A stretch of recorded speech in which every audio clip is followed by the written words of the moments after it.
This is the very first version of the merry-go-round that generates electricity. So there's a speed increasing gearbox and a generator inside there. And so as you spin this, that's a Land Rover hub on the top. There's a 24-to-1 gearbox in the middle of that, and that is turning that generator just like on the swing, three-phase AC generator, and it generates electricity. And about 2.5 hours of play equals around 500 hours of light with the rechargeable lanterns that we're using. Here's his tool shed workshop. These are all things that I've had running off that workstation over there. This is a generator we've hooked to it, a compressor we've hooked up to it, a table saw we've hooked up to it, a band saw. There's a water pump over there we've hooked to it. Then I took it to the fair and we put 8 football players on it. And then I had to bring it back and beef it up a little bit after that. But this is a planetary rear end off a 20-ton front end loader. Okay, so it's got a, I don't know if you know about planetaries, but it's got a sun gear in the middle, and that's what this bar, I hooked this bar to, went down through and they're hooked to the sun gear. Now it's got planet gears, 3 planet gears around it, and that's what's hooked to the ride, and then the base of it is hooked to the ring gear that goes around the outside. So as you spin that, or the planetaries are also hooked to the generator down there. So that just goes on a right angle, comes out here, goes into a speed increasing gearbox, and then the generator bolts there. Or you can bolt anything you want right there. You know, you could bolt anything that, like say, a 5 horsepower electric motor would run. You can hook it right to there.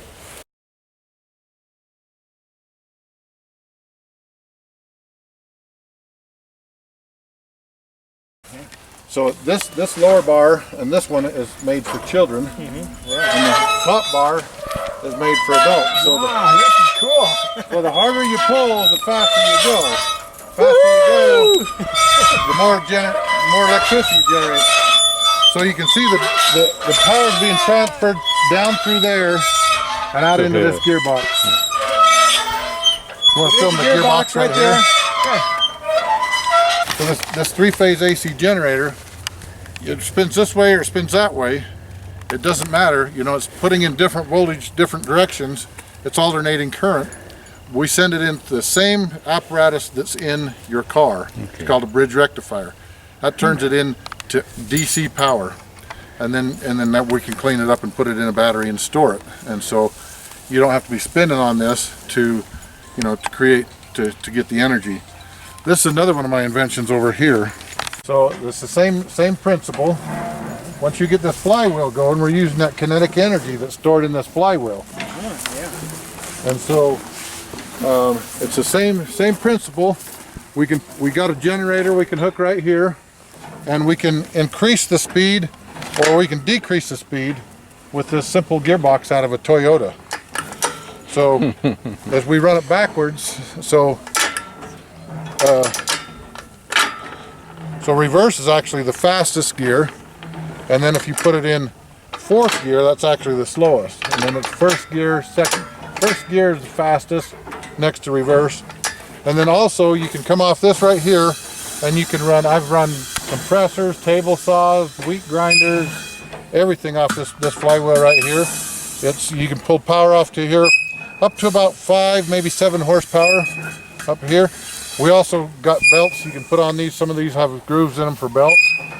And what we just did in Kenya is we put a drilling derrick right here and converted this power over here to a big drill, and we drill boreholes with it with manual power.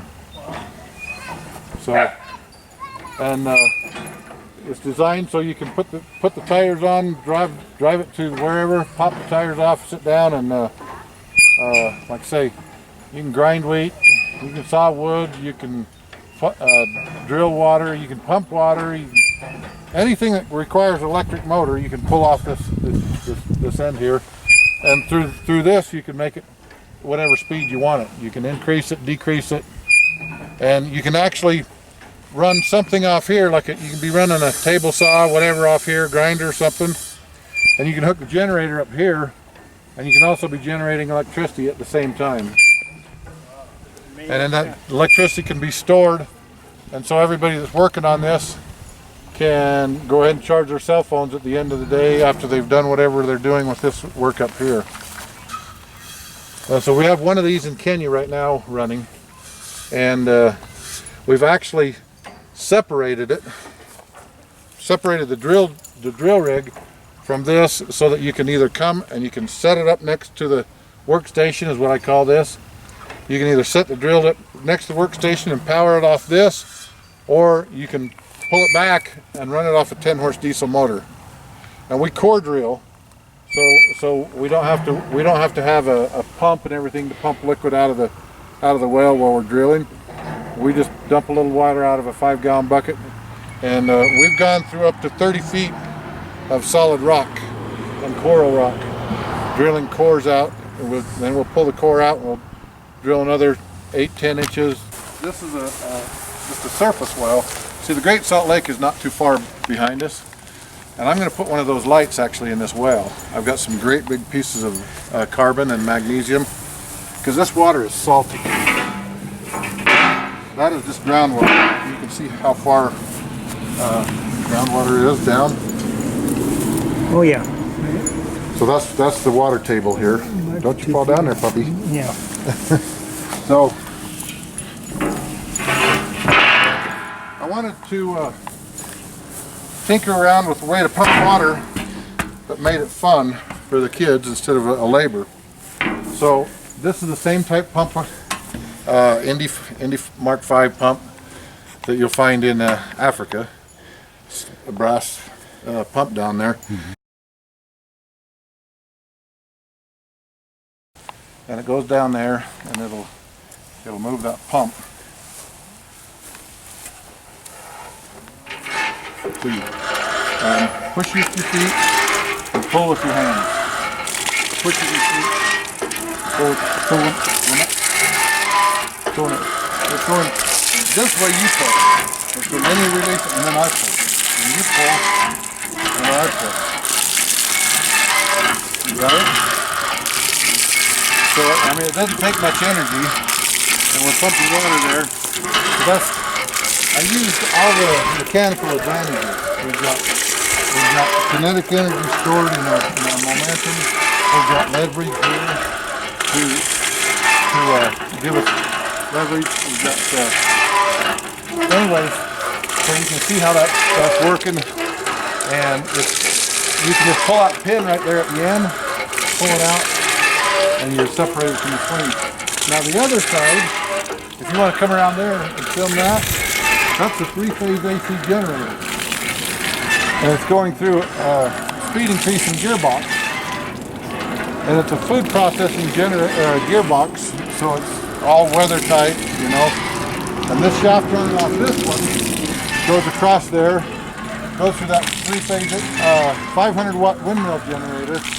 And it comes out to that cord right there, and we run that cord into an MPPT controller, and you know, basically it's a fancy way of charging batteries. So because this comes in up and down, that fancy controller will clean up the electricity, put it in a battery and store it, and then you can charge rechargeable lights. We also add a solar panel with this, so that it's always got power coming in, no matter if the children are swinging or not. Now, if one of this running on down on the Volta River on an island, actually there's 2 of them, but this particular portion of it is only here. It's just this prototype. There's 2 of these running like this down in Ghana, but I've yet to put this one out in a village yet. These can be put anywhere. They're really safe if you use them as they're intended, you know. Mm-hmm. And they generate a lot of electricity. So, you know, my kind of theory is that the children need play, you know. Yep. You drop something like this off out in the middle of the jungle, and those kids have never sat on a piece of playground equipment before, you know, and they don't have light they have to pump their water, and so things like these machines right here and this machine over here, they're all designed for third world countries and rural places that are cut off from electricity, water, and you know, a lot of the conveniences of life. That saltwater surface well I got over there, the microbes thrive in that atmosphere, and then the salt in it makes a good electrolyte, and so the electrons can flow easy in salt water because salt will carry electrons. And I'm going to put some of these big pieces of magnesium I've got over there, some of these big pieces of carbons I'm going to drop in there, and I'm going to actually power the lights for my bedroom. I'll make a huge version of that right there. This is what I call a poop light. A poop light. And the reason why it's called a poop light is because it runs on cow manure. I also make these that'll run on dirty water. And this one is as a home style, just a demonstration. It's been running for 4 years. August 24th was the day that this has run for 4 years. It's a bioelectric fuel cell. It runs off of the microorganisms that are found in, this is just regular manure and mixed with my lawn clippings and a little bit of dirt. It's just a composting barrel. I put water in it, and it promotes the growth of microbes. When microbes reproduce, they create oxygen, which reacts with the magnesium in there. The magnesium is a sacrificial anode, and it's got carbon plates right next to the magnesium. It creates a small amount of electricity. It goes through a small booster. It's so light outside that you probably can't see this, but right. It is going. If I put a clear lens on it and stuff, it's not a ton of light, but when you get into a rural village and you're 125, 500 miles from any cities or lights or electricity, and you go into a small mud hut, that's enough to cook by, to read by, to do your homework with, you know. It's never going to replace the 100-watt light bulb or, you know, a four bulb fixture in a big fluorescent unit, but it is enough light, and it's free. This has been going for 24 hours a day, 7 days a week, for 4 years straight. That's never stopped. I've got another one that runs off water also, just dirty water, same principle, and it's into a smaller container. Right here.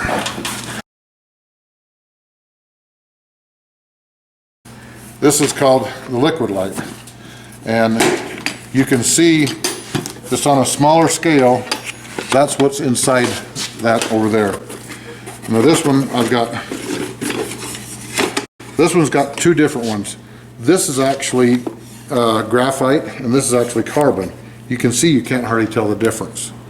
But if you scratch it on a piece of paper, this is like a pencil, you know, and it's slick. This is carbon, it's a little more. I've got some plates, this particular one just has to have two different ones. That's a piece of magnesium, we slice it. This is the negative, this is the positive. You do the wiring here.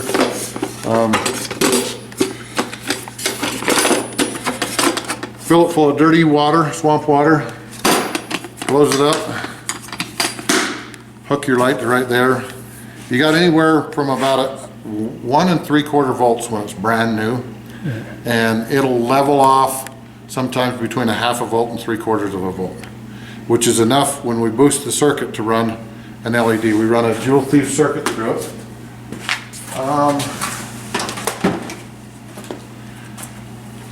Here's a miniature circuit, okay. Here's the ones I was making when I started this project. Okay, this is what the Chinese have scaled it down. This is a ferritic coil that comes in, and let's see, where's the coil's right here on this one. That's that, and then these are capacitors, which that is a capacitor, and then this is the diode here, little tiny diode in there. You probably can't see. And then when the diode reads the 3 volts, it releases it into the resistor right there, and goes into the 3-volt LED. So it's a very simple circuit. You got a diode, a coil, a resistor, and a capacitor, and an LED. So that LED is a 3-volt LED, and you can run it off down to a 1/2 volt. So what it does, it's doing this on a cycle of 60 hertz cycle. So it's doing that every 60 times a second. These are magnesium plates and carbon plates that I use for the poop light and the liquid light. But if I was there, like say this one over here, it's a little bigger system, and I'm here to nurse it, make sure it's got water in it, you know, it's got sunlight on it. It's been going 4 years. And so, you know, literally until that magnesium is completely eat away, you know, theoretically, they go 10, 15 years.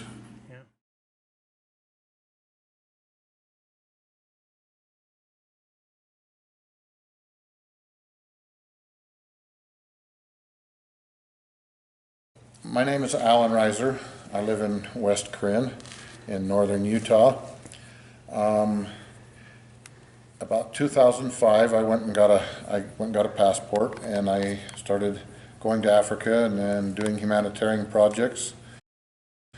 Built schools, clinics, boat buses for children to get into school from remote villages, and I used my background to start inventing things. My background is I started out, I've only got you know, a small amount of technical training between high school and going to work, and then I went into college? What's that? No college? Just no. My goodness. My engineering degree comes from myself, the internet, and a lot of study. And I don't have a piece of paper that says I got a master's degree in anything, but I can work with anybody that has degrees. And in fact, BYU has asked me on 2 different occasions to come down and to share my technologies and my expertise, my knowledge with them on some bioelectricity that they were working with, you know, and we've helped them with the merry-go-round. So I worked in the construction field for about 10 years, and then I went into the steel industry, doing welding, fabricating, you know, I had to read blueprints and had electrical background here and there. So that's where I picked up my electrical. Worked in that industry for about 25 to 30 years. Then I moved into the hospital industry. And so then what I didn't know about electricity I had to learn. I had to get certified to work on oxygen concentrators, nurse call systems, life safety systems. I was in charge of all the electrical life safety maintenance, grounds, central supply for medical central supply. So I do know a little bit of medical, and about enough to get me in trouble, but you know, I've delivered 4 babies out in Africa in our clinics, which I'm not really qualified to do, but when you're in the bush and somebody asks you to do something, you do the best you can. I got a book to put in my clinic out there that's called Where There's No Doctor. Explain to everybody that I do have a little bit of medical training, but I'm certainly not a doctor, and I'll do what I can, you know. And I asked a doctor out there one time, a regular doctor, and I said, you know, what if these guys are asking me to do something and something goes wrong and it doesn't, you know, something happens? He says, well, you know, in the situations that you get in, Alan, we're 200 miles to 50 miles to 500 miles away from any civilization, you know. If somebody asks me to do something medically and something happens, he says, nobody's going to hold you responsible. So I only do what I'm comfortable with and what I can to help people in the medical side of stuff. You know, I'm a lot more comfortable, obviously, with welding, electricity, and fabricating, and engineering, and those things. But I've stitched people up. I've delivered babies. You know, I've been in cholera outbreaks. I've had dengue fever myself. I've had, malaria numerous times. I've treated a lot of situations that I normally wouldn't have anything to do with over here, you know. But when somebody asks you to do something, and so my background is, you know, I spent 6 months, numerous times, so years actually, sitting in one of these or in my chair at home. I've had 6 back operations, and this liquid light and this poop light that runs off this bioelectricity is something that I studied myself, invented. I took this stuff, I took this stuff, I took this stuff, and I experimented, and I made it myself. A lot of the things that I do are self-taught. You know, the internet's a wonderful tool. Books are wonderful tools, and I've taught myself. I've been taught by a lot of mentors in the fields that I've been in. I've had a lot of really neat people that are like father figures to me that's taken me under their wing. They've showed me, you know, this is how you do this is how you do that, and I try to pass that knowledge on to other people that are curious, you know. Well, you've either been very lucky or very smart, because you haven't lost any fingers yet that I can see. I've had a lot of cuts and bruises, I guarantee you. You know, in 2005, you know, like I say, when I got my passport, and you know, I spent a lot of time with race cars, competition pulling trucks, big engines, fast cars, powerful trucks, trying to satisfy myself and doing things that I thought would bring me joy and happiness. And I can't deny that stuff wasn't fun, but where I found true joy is when I started going to Africa and serving others. And a lot of people can't understand why I spend so much of my time and money and effort to work in remote places in Africa that are suffering from different things that we would never think of here, and trying to bring education, books, water, electricity, health services, light, health, and so we don't come into a place and give somebody a bunch of stuff. We make it possible for them to earn their own. So we teach people, you know, we bring books, we build a school, we teach them. We bring a merry-go-round, we bring a swing, we bring something so that they can generate their own electricity.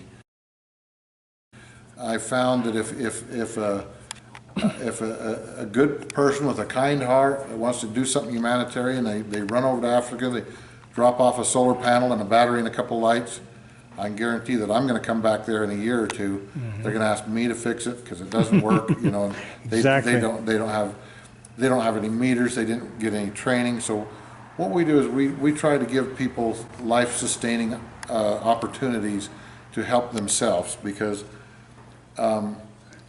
when you help others that can help themselves, you know, when you give to somebody that can, it's different than when you help them to acquire what they need rather than give them what they need. I run an organization called Charitable Ingenuity, but I am the president and the founder, and we do have a board, and so I call ourselves we. You know, I am, between my wife and I, we're the on-the-ground people. We have to have a board. We're a 501c3, you know, but when it comes to doing the stuff in Africa, I have had volunteers that go with me, but when you tell somebody that you're going to Africa, you'll be gone for 6 weeks, 6 months even, I've gone sometimes, you know, and you're going to be sleeping on the ground in a mud hut in the middle of the jungle of Zambia, or in the deserts of Ethiopia, or, you know, in the deserts of Nairobi, in the you know, Masai Mara, sleeping on goat skins and eating what the natives eat, you know, and they're like, nah, we don't know. So I've kind of backed off.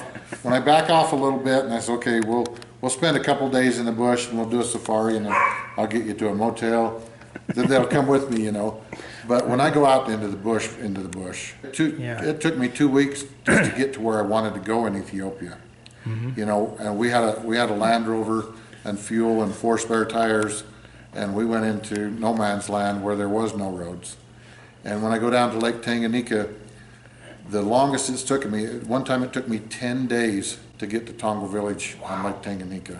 Wow. With just you know, you can't get close to it. You can only, with modern day travel, you can only get within 1,000 miles of Tonga Village.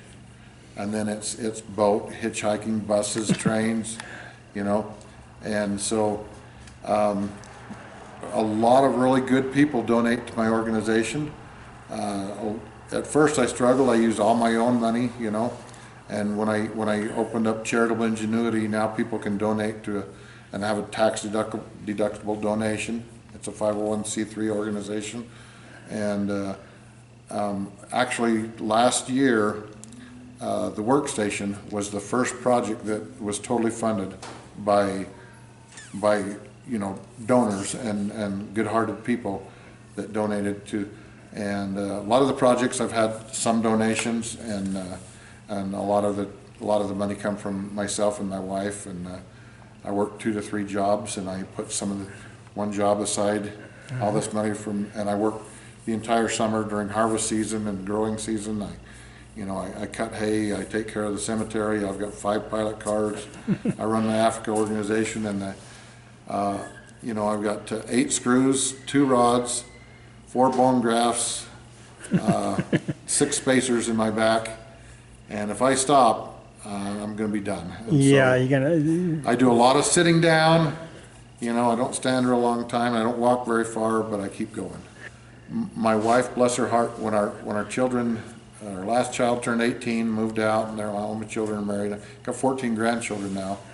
My wife went to work, and so when I was off traipsing around Africa for 6 months, somebody had to be home paying for the electricity bill. So she went to work in the court system, and she put in 12 years there, and she just, I shouldn't say retired. She's 60, I'm 59, and so she quit there, and we set up an office in my home, and we're running Charitable Ingenuity, and we're running Al's Welding and Fabrication, we're running the cemetery business, we're running the pilot car business out of my office, and she's quit her job, and we're making our income off our pilot cars, and the money that I get from cutting hay and taking care of the cemetery and stuff I put into Now you've invented Africa. many things. You showed us some of your inventions. Do you get royalties or anything? Have you patented any of these things? You know, I tried to go that route one time, and I thought everything that I make is for humanitarian purposes.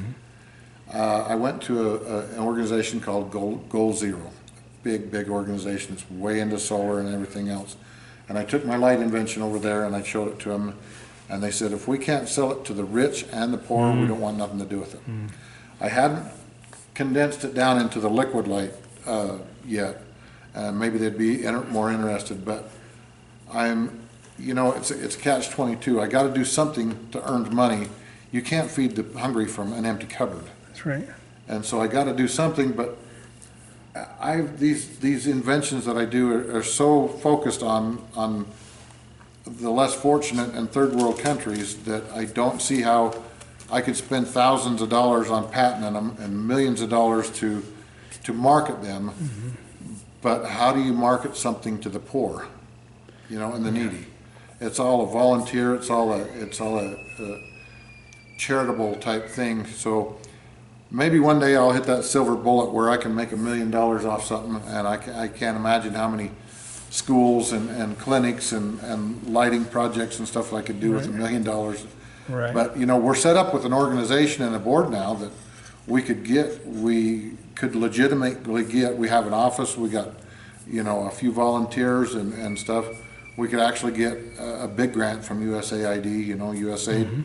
Or something like Oprah Winfrey or Maybe something the like Gates that. Foundation. The Gates Foundation. We're set up that we could do that. All of my efforts go into you can scan this shop and see where my efforts go. I'm not a big paperwork guy. One day maybe I'll find somebody that can sit down and write grants. Those guys speak a different language than me. They do. Yeah. I talk about diodes, resistors, transformers, kinetic energy, leverage, and those type of things. And those guys that write those grants, they don't know what those mean, but they talk in a language that I don't understand about grants, and so I'll switch channels away from financial, but people ask me, why do you do this? I started on this a few minutes ago, but service to others is the true love of Christ, and that has brought me more joy than anything I tried to do. My boats, my motorcycles, my fast cars, that stuff will, bring you a little bit of happiness for a few minutes, but at the end of the day, service to others is where you'll find joy. The love of your brothers and sisters. No matter if it's China, Mexico, Africa, India, they're all our brothers and sisters. We all come from Adam and Eve. And I don't, some people are surprised when I walk in some places. I don't see a color of the skin. I don't see a race. I see them all as my brothers and sisters. And when I'm serving them, I'm serving the Lord. Mm-hmm. Exactly. And that's where true joy and true happiness will come. Your family, your grandchildren, you love those guys, and I love other people in rural villages in the middle of the jungle in Zambia the same way I love my own grandchildren and my wife and my children. So that's why I do what I do. I do what I can. I don't have a lot of money, but that's where I find my joy and my happiness is in service. And I've at the end of the day, all of this stuff, this shop and everything else, I work at the cemetery. I've got a burial on Friday. I've never seen anybody, I've never seen a U-Haul at the cemetery, Exactly. This stuff, I can't take any of this stuff with me. But the memories and the things that I've done at the last day, those are the things I can take with me. And hopefully I've accomplished what I was sent here on this earth to do. And when I leave, I hope I can meet my Maker and say that, I try to follow in the footsteps of Christ. Livingstone was one of my idols. Exactly. Yeah. The guy that wandered around Africa, and David Livingstone. I've been in a lot of places. I thought I'd make my Maker a few times. I was captured in the Congo by the rebels, and the Lord sent me a guardian angel to get out of that place. I've been in a lot of places where I didn't know if I was coming home or not, and I've always come home to my family, and I have a motto. If you know me or follow me on social media, you know that I live life with no regrets. That's my life motto, and I try to live it every day. And that's pretty much mine as well. It's great to meet you, Alan, and find out your background a little bit more and find out what we have in common and our goals for helping mankind. Thank you so much. You're welcome.